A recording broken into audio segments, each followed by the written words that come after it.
নাও। Class 12-এর আজকে আমি ক্লাসটা নিচ্ছি লজিক গেট এবং কম্বিনেশন সার্কিট। এখন ক্লাস 11-এ তোমরা লজিক গেট সম্পর্কে একটা ধারণা পেয়েছো। লজিক গেট হচ্ছে একটা ডিজিটাল কম্পোনেন্ট, যেটার মধ্য দিয়ে আমরা বিভিন্ন যে বুলিয়ান যে বীজগণিতের যে বিভিন্ন ফাংশন অর্থাৎ বিভিন্ন কাজ, যেটা কোনো অ্যারিথমেটিক্যাল ক্যালকুলেশন হতে পারে, লজিক্যাল ক্যালকুলেশন হতে পারে, যে ক্যালকুলেশনের কাজগুলো আমরা এই লজিক গেটের মাধ্যমে করে থাকি। এইরকম লজিক গেট অনেকগুলো একসাথে নিয়ে তাদের একটা কম্বিনেশন করে যদি আমি একটা পার্টিকুলার কাজ পারফর্ম করতে পারি, সেটাকে আমরা তখন বলে থাকি সার্কিট, সেটাকে আমরা বলে থাকি কম্বিনেশনাল সার্কিট। তো এই logic gate, basically logic gate আমরা জানি, বেসিক লজিক গেট অর্থাৎ মৌলিক লজিক গেট যেটা তিনটে, অ্যান্ড গেট, অর গেট আর নট গেট, এটা আমরা জেনেছি। আর এছাড়াও আরও অনেক রকমের গেট আছে, সেগুলো সম্পর্কে আমি ওভারঅল একটা ট্যাবুলার ফর্মে এই গেটগুলো সম্পর্কে আমি একটা আইডিয়া দিই। তারপরে গেট হয়ে গেলে তারপরে কনভেনশনাল সার্কিটে আসবো। এখন এই লজিক গেট ছাড়া কিন্তু আমাদের কম্পিউটার ফাংশন ভাবাই যায় না। কোনো কম্পিউটারের কোনো কাজ, মানে কম্পিউটারের যে মেন নার্ভাস সিস্টেম বা মেন যে হার্ট অফ দ্য কম্পিউটার, যেগুলো আমরা বলে থাকি এএলইউ, সিপিইউ, তো সেগুলোর মধ্যেই কিন্তু এই বিভিন্ন রকমের কনভেনশনাল সার্কিট, লজিক গেটের ইমপ্লিমেন্টেশন তো আছেই। তো ওগুলো অবশ্যই আমাদের প্রয়োজন। সেই লজিক গেটের যে বেসিক কাজ, তার ফাংশন, সেটা সম্পর্কে আমরা জেনে নিই। তো প্রথমেই বলি, বিভিন্ন রকমের যে গেট আছে বেসিক লজিক গেট যে তিনটে, তার প্রথম গেট হচ্ছে আমি ধরে নিচ্ছি and gate. Name of the gate সেটা হচ্ছে অ্যান্ড। তার টাইপটাকে আমরা বলবো বেসিক। ফাংশনটা হচ্ছে, এর যদি ফাংশন ধরি, সাপোজ দুটো যদি আমি ইনপুট ভেরিয়েবল, তার চলরাশি যদি দুটো ধরে নিই এবি, এ ডট বি, মানে ফাংশনটা হবে এ ডট বি। এটা যদি তিনটে বা চারটে ভেরিয়েবলও হতে পারতো, তখন তিনটে চারটে হলে A dot B dot C dot D dot এইভাবে চলতে পারে। তো এখানে যে সিম্বল, অর্থাৎ গেটের যে সিম্বল, এই অ্যান্ড, মানে অর্থাৎ অ্যান্ড ফাংশনটাকে ইমপ্লিমেন্ট করার জন্য যে একটা সিম্বল আমরা ব্যবহার করি, সেই সিম্বলটা হচ্ছে এরকম। এ যদি ইনপুট, বি একটি ইনপুট, এটা স্ট্রেট লাইন হয়ে হাফ সার্কেল, একদম পুরোপুরি হাফ সার্কেল, তার ফাংশন এর মানে হচ্ছে এ ডট বি। এর ট্রুথ টেবিলটাও আমি করে নিই একবারে। এ বি যদি ইনপুট হয়, দুটো ইনপুট আছে, আউটপুট এফ অর্থাৎ এ ডট বি। এখন আমরা জানি দুটো ইনপুট মানে কি, কটা কম্বিনেশন হবে? দুটো ইনপুট অর্থাৎ 2 টু দি পাওয়ার 2, অর্থাৎ চারটে কম্বিনেশন হবে। সেটা কিরকম? 0 থেকে 3 অব্দি 2 বিট, মানে বাইনারি 2 বিটে রিপ্রেজেন্ট করলে যেটা হয় 0 0 0 1 1 0 1 1। এবং এখানে আউটপুটগুলো কিছু না ভেবেই আউটপুটটা লেখা যায়। সেটা কি, যদি আমি কোনো রো বরাবর কোনো একটা 0 পাই, খালি আউটপুট 0 0 0 0 0, এখানে একটা 0 আছে 0, এটা 0 আছে 0, এটা 2 1, সেই জন্য রেজাল্ট হবে। এখানে মেন যেটা রিমার্সাল করে, ওই কথাটাই আমরা লিখে রাখি যে কোনো একটা ইনপুট যদি 0 হয়, আমার ইনপুট হতে পারে দুটো, এর বেশি হতে পারে, কোনো একটা ইনপুট যদি 0 হয়, খালি কিন্তু আউটপুটটা অর্থাৎ রেজাল্টটা হবে 0। অর্থাৎ এনি ইনপুট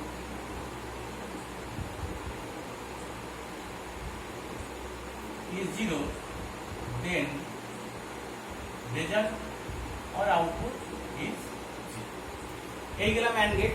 এর পরের বেসিক লজিক গেট হচ্ছে অর গেট। টাইপটা হচ্ছে বেসিক। ফাংশনটা এখানে হচ্ছে প্লাস দিয়ে রিপ্রেজেন্ট করবো। এ বি দুটো ইনপুট হলে তাদের রিপ্রেজেন্টেশন হবে এ প্লাস বি, অর্থাৎ অর ফাংশন। এই অর ফাংশনটাকে সিম্বলিক্যালি রিপ্রেজেন্ট করার জন্য এ বি দুটো ইনপুটের জন্য এইখানে এটা কার্ভের মতো হয়ে গিয়ে এইটি হবে আমার OR gate, A B equal to A plus B. এখানে truth table A B input, output A equal to A plus B. দুটো ইনপুটের জন্য আমরা এখানে দেখাচ্ছি। তাহলে কনভেনশন সেই চারটি, 0 0 0 1 1 0 1 1। এখানে আউটপুট, এখানে থেকে এটার মতনই এখানে একটা রুলস আছে। সেই রুলসটা হচ্ছে if any input is 1 then result is 1। অর্থাৎ কোনো রোয়ের কোনো একটা ইনপুট যদি 1 হয়, তাহলে রেজাল্টটা 1 আমার চলবে। তাহলে এইটা 1 আছে মানে 1 হবে, এখানে 1 আছে 1 হবে, এই দুটোই 1, তার মানে এটাও 1, কিন্তু দুটোই 0, সেই জন্য এটা 0। তাহলে এখানে আমি রিমার্সাল ধরে ওই কথাটা একটু মনে রাখতে পারি, any input is 1, then the result is 1.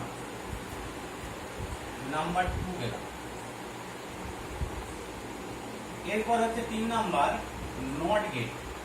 এটাও বেসিক। এবং এই নট গেটের বিশেষ বৈশিষ্ট্য হলো এখানে কিন্তু একটি ইনপুট থাকে, অর্থাৎ এ যদি ইনপুট হয় তার আউটপুট ফাংশনটা হবে এ বার, অর্থাৎ এ কমপ্লিমেন্ট। কমপ্লিমেন্ট মানে কি, জিরোর কমপ্লিমেন্ট ওয়ান, ওয়ানের কমপ্লিমেন্ট জিরো। এবং এখানে সিম্বলিক্যালি যে গেটটা আমরা প্রকাশ করি এটা ট্রায়াঙ্গুলার ফর্মে হয়ে সামনের দিকে একটা সার্কেল হয়ে আউটপুট ফাংশন এ সমান এ বার। তাহলে যেহেতু ইনপুট একটা, তাহলে এখানে input variable zero, either zero আর ওয়ান, আউটপুট ভেরিয়েবল এক্স সমান এ বার, অর্থাৎ জিরো হলে হবে ওয়ান, ওয়ান হলে হবে জিরো। বাস একটু টেবিল হয়ে গেল। তাহলে এখানে কমপ্লিমেন্ট রিমার্কসের ঘরে আমরা কি লিখবো, যে জিরোর কমপ্লিমেন্ট ওয়ান, ওয়ানের কমপ্লিমেন্ট জিরো। বাস এইটুকু।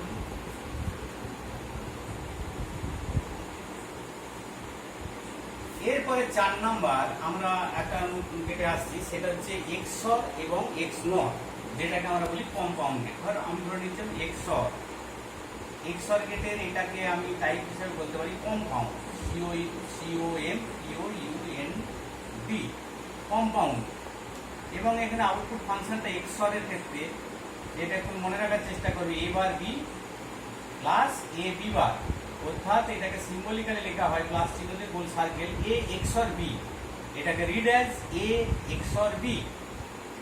এবং এখানে যে ইনপুট ভেরিয়েবল আমি দুটো নিয়েছি এ বি, যেমন আমরা ওয়ার গেট করেছি একটা কার্ভ হলো, এখানে ক্ষেত্রে এক্সর এর ক্ষেত্রে দুটো কার্ভ হবে, হয়ে গিয়ে সামনের দিকে ঠিক মিডল পজিশন নিয়ে গিয়ে আউটপুট ফাংশনটা A equal to A XOR B.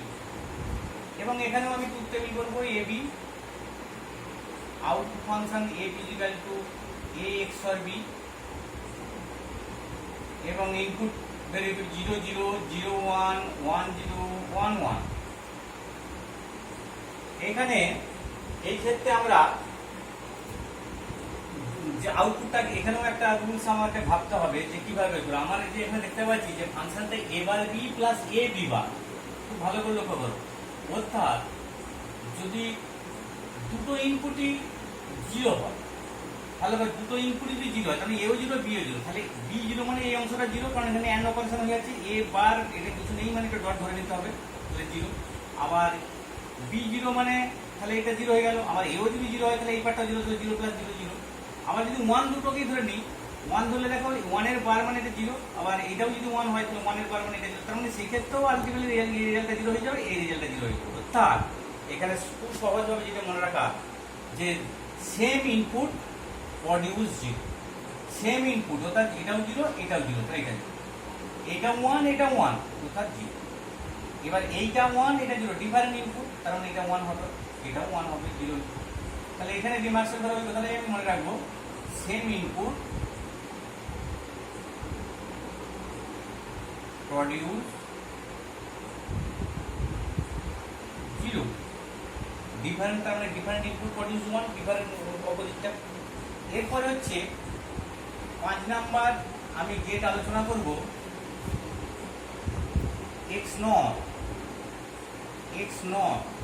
X নটটাকে আমরা এইভাবে লিখে থাকি EX N one X not, এটাও কম্পাউন্ড।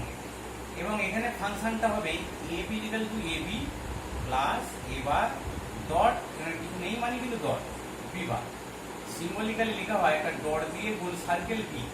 এবং এখানে যে আমরা গেটের সিম্বলটা করে থাকি, যে গেটের সিম্বলটা ঠিক এক্স অর যেমন করেছি তার বাইরে গিয়ে একটা গোল সার্কেল দিয়ে এটা, এটি হলো এ এক্স নর বি, অর্থাৎ এক্সরের কমপ্লিমেন্ট।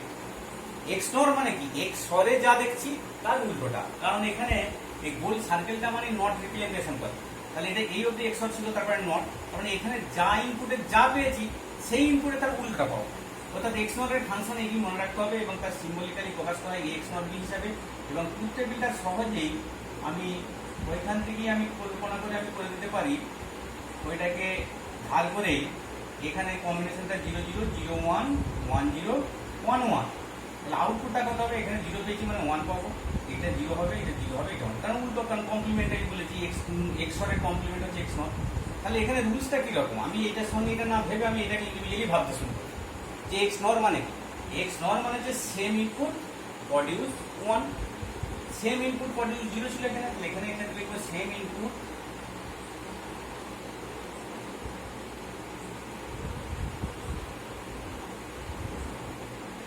প্রডিউস 1, ওইটারই অপোজিট হয়ে গেল। এই গেল এক্স নর গেট। এছাড়াও আরো যে দুটো গেট আছে সেই দুটো গেট হচ্ছে ন্যান্ড গেট এবং নর গেট। তার মধ্যে 6 নাম্বার গেট হিসেবে আমি বলছি ন্যান্ড। ন্যান্ড গেটের এই গেটের টাইপটা কিরকম? ন্যান্ড গেটটা কিন্তু এটাকে বলা হয় ইউনিভার্সাল গেট। ইউনিভার্সাল কেন ইউনিভার্সাল? ন্যান্ড গেট এবং নর গেট এই দুটো গেট হচ্ছে ইউনিভার্সাল গেট। কেন ইউনিভার্সাল গেট? না, এই দুটি গেটের মধ্য দিয়ে আমরা যে কোনো যে বেসিক লজিক গেটের যে রিকোয়ারমেন্ট, বেসিক লজিক গেটের যে ফাংশন, সেই ফাংশনটাকে এই গেটের মাধ্যমে আমরা ইমপ্লিমেন্ট করতে পারি। অর্থাৎ এই গেটটা যদি and gate, or gate, not gate না থাকে, আমার কাছে যদি ন্যান্ড গেট থাকে, তাহলে এদের যে রিকোয়ারমেন্ট সেই রিকোয়ারমেন্টটা ফুলফিল করে নিতে পারি এই ন্যান্ড গেটের সাহায্যে। এই গেট না থাকলেও চলবে। অর্থাৎ বেসিক লজিক গেটের কোনো ঘাটতি থাকলে সেটা ইউনিভার্সাল গেটের মাধ্যমে সেই ঘাটতিটা আমরা পূরণ করতে পারি। অর্থাৎ বেসিক লজিক গেটের ফাংশনকে ইমপ্লিমেন্ট করতে পারি আমরা এই গেটের সাহায্যে, যার জন্য এটাকে বলা হচ্ছে ইউনিভার্সাল গেট। তো ইউনিভার্সাল গেটের এখানে যে ফাংশন এ ফিজিক্যাল, তো আমি লিখেছি ন্যান্ড। ন্যান্ড মানে এটা মনে রাখতে হবে নট অ্যান্ড। ন্যান্ড মানে নট অ্যান্ড, অর্থাৎ অ্যান্ড গেটের নট পরিপূরক। অর্থাৎ অ্যান্ড গেট কি ছিল? এ ডট বি ছিল, তার নট মানে টোটালটা উঠে পাব। আচ্ছা, এইখানে তাহলে গেটের সিম্বলটা কেমন হবে? ন্যান্ড গেটের সিম্বল কিছুই না, আমরা অ্যান্ড গেটের সিম্বল জানি। অ্যান্ড গেটের শেষে একটা নট লাগিয়ে দিয়া খালি ন্যান্ড হয়ে গেল। আউটপুটটা এ ইকুয়াল টু এখানে এ ডট বি, তার বার করবো কারণ এই গোল সার্কেলটা হয়ে গেছে। এর তাহলে এখানে যে ট্রুথ টেবিলটা হবে, ট্রুথ টেবিলটা বা কেমন হবে? ট্রুথ টেবিলটা খুব সহজে আমরা ইমপ্লিমেন্ট করতে পারি। সেটা যে অ্যান্ড গেটের কাছ থেকে আমরা ভেবে নিয়ে এটা করতে পারি। কম্বিনেশনটা হবে 0 0 0 1 1 0 1 1। এবং এখানে আউটপুট ফাংশনটা কিরকম হবে? আউটপুট ফাংশনটা হবে ঠিক এই যে অ্যান্ড গেট করেছিলাম, এখানে যা করেছিলাম তার উল্টোটা হবে, কারণ আমার এ ডট বি নয়, এ ডট বি এর বার। তাহলে এটা কত হবে? এইটা হবে 1, তারপরটা 1, তারপরটা 1, তারপরটা 0, কারণ 1.1 মানে 1। অর্থাৎ যে রেজাল্টটা এটা অ্যান্ড করে তারপর নয়। তাহলে অ্যান্ড করে আমি 0 পাচ্ছিলাম, সেটা 1 করবো। অ্যান্ড করে আমি 1 পাচ্ছিলাম, 0 করবো। 0 পাচ্ছিলাম, 1 করবো। আর তাহলে এখানে এখানে কি লিখতে পারি? যে complement of and, complement of and, অর্থাৎ অ্যান্ডের কমপ্লিমেন্ট হবে। অ্যান্ডে যা হবে তা কমপ্লিমেন্ট। একইভাবে ন্যান্ড গেটের পরে নর গেট, এখানে জায়গা একটু ঘাটতি হচ্ছে, তো আমি উপরের দিকে আমি করে দিচ্ছি। টোটাল টেবিলটা এইভাবে রেখে আমি উপরের দিকে আমি এটা 7 নাম্বার হিসাবে নাম দিচ্ছি নর। নর গেটের এইটাও টাইপটা হচ্ছে ইউনিভার্সাল। ফাংশনটা কি হবে? নর, নো অর, নট অর, অর্থাৎ নট অর। এইভাবে আমরা ভাববো। অর্থাৎ অর গেটের ফাংশনটা যা হলো হলো, তার নট। এটা গেলাম ফাংশনের। সিম্বলটা কেমন? আমরা অর গেট যেমন করছি তেমনই করে শেষে নট সিম্বল, অর্থাৎ গোল সার্কেলটি আমরা দিয়ে দিই। খালি হয়ে গেল এটা নট। এর ট্রুথ টেবিল কেমন হবে? খুব সহজ। এ বি, ফাংশনটা হবে এ প্লাস বি, তার বার, কম্বিনেশনটা 0 0 0 1 1 0 1 1। এবং এখানে অরের যে আমি রেজাল্ট পেয়েছি 0 1 1 1, অর্থাৎ হবে 1 0 0 0। রিমার্কসের ঘরে তাহলে কি লিখবো? রিমার্কসের ঘরে লিখবো কমপ্লিমেন্ট অফ অর, অর্থাৎ অরের পরিপূরক। অর্থাৎ এখানে জিনিসটা যেটা ট্রুথ টেবিলটা ইন্ডিভিজুয়ালি যদি ভাবি, আমি সাপোজ বললাম 1 1 1 1 এ 1 প্লাস 1 কত? না 1। অর করলে 1 প্লাস 1, অর্থাৎ 1 এর সঙ্গে 1 অর করলে কত হয়? না 1, কিন্তু তার কমপ্লিমেন্ট হলে 0। আবার 1 এর সঙ্গে 0 করলে 1 হয়, তার কমপ্লিমেন্ট 0। 0 এর সঙ্গে 1 করলে 1 হয়, তার কমপ্লিমেন্ট 0। আবার 0 এর সঙ্গে 0 করলে 0 হয়, তার কমপ্লিমেন্ট আবার 1। তাহলে একইভাবে এখানে যে আমরা 7 রকম টাইপের গেট পেলাম, 1 2 3 4 5 6 7, অর্থাৎ AND gate, or gate, not gate, XOR gate, XNOR gate, NAND gate এবং নর গেট, এগুলো সম্পর্কে জানলাম। এরপর আমরা কম্বিনেশন সার্কিটে আসবো। তার আগে একটু জেনে নেবো এই ইউনিভার্সাল গেট আমি বলেছিলাম কেন হলো ইউনিভার্সাল গেট? না, বেসিক লজিক গেটের যে ফাংশন, সেই ফাংশনটাকে এই গেটের মাধ্যমে ইমপ্লিমেন্ট করা যায়, যার জন্য এদিকে ইউনিভার্সাল গেট গুলো আছে। সেটা কিভাবে ইমপ্লিমেন্ট করা হয় সেইটা আমি পরবর্তী ভিডিওতে আমি পাঠাবো। তো তার আগে আমি সেইটা আমি পরের ভিডিওতে দেবো, এবং সেই সাথে কম্বিনেশনাল সার্কিট, যে ধরনের সব কম্বিনেশনাল সার্কিট আছে, অ্যাডারের মধ্যে আবার half adder, full adder, subtractor, half subtractor, half full subtractor, তারপরে এনকোডার, ডিকোডার, মাল্টিপ্লেক্সার, ডিমাল্টিপ্লেক্সার, এই ধরনের বিভিন্ন কম্বিনেশনাল সার্কিট আছে, সেগুলো সম্পর্কে পরের ভিডিওতে আমরা আলোচনা করব। আর হ্যাঁ, এই যে ভিডিওটা দেখলাম, যদি ভালো লাগে তাহলে সেই হিসাবে আমি পরের ভিডিওটা নিশ্চয়ই আপলোড করব। তো আমি বাঁকুড়া ডিআই অফিসের অধীনে পাত্রসাহেব ব্লকে বাঁকিশোল স্কুলের শিক্ষক মশাই সুশান্ত মল্লিক। যদি কোনো প্রয়োজন হয়, যদি কোনো প্রশ্ন কোয়ারি থাকে, তাহলে আমি একটা ফোন নাম্বার দিচ্ছি, এই ফোন নাম্বারে আমাকে যে কোনো প্রশ্ন করতে পারো, আমি সেই প্রশ্নের উত্তর দেবো। 9609605637।